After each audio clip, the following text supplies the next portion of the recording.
Okay, so today we're going to show you how to take the modified laser controller that we make. So we take a standard laser controller and then we modify it so that it is running from our CAN bus directly and has all the safety interlocks, including the water pump, built into a connector. So this keeps you from making drastic mistakes, catastrophic mistakes. So at this point, inside of here, we have installed one of our hothead controllers, and then we directly wire it into the internal circuitry to allow it to control it. At this point, and you shouldn't have to do this more than once or twice in the life of the product, but at this point we're going to show you how to update the firmware inside. It's not too difficult. It requires that you remove the 4 screws. These are M3 flush mounting screws. They're about 6 millimeters long. They're not very far. You will have removed the unit, of course, from your system, so it's easy for you to work on. I think if you're really skilled, you could probably do it install, but make sure you have the main power plug completely removed from the wall before you would try this.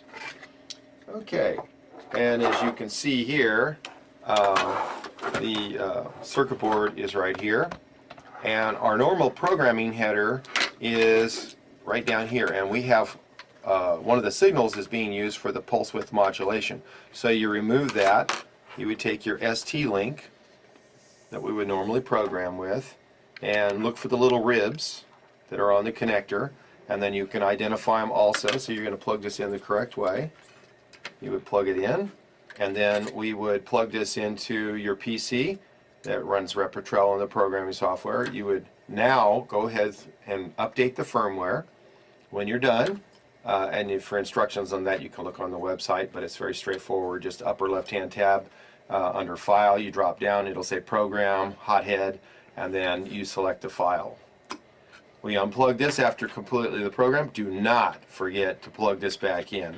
I personally have made that mistake on a couple of occasions, and it's very frustrating when you plug it back in and it does not work, because this is your pulse width modulation signal. If that's not plugged in, it will turn on, it will look like it's operating, but nothing will come out because it's never being enabled.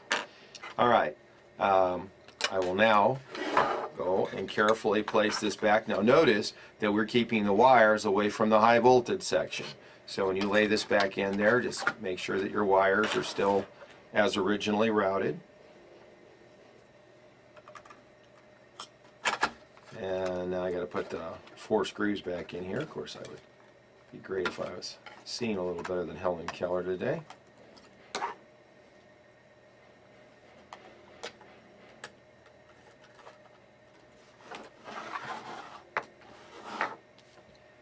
Okay.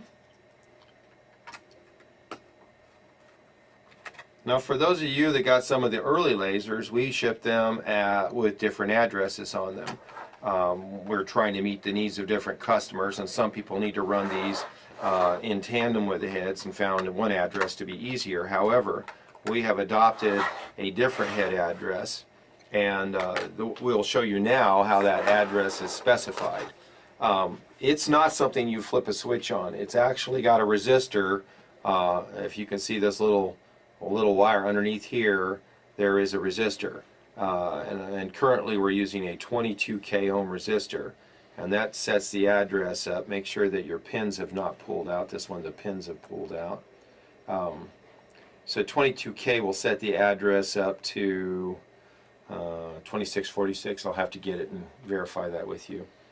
Alright, and now again, recognizing the notches, you would see that this would be plugged in like this. Now this actually has this circuit board mounted just like that, so we're plugging into the same header that you would normally do if you were plugging into our yoke.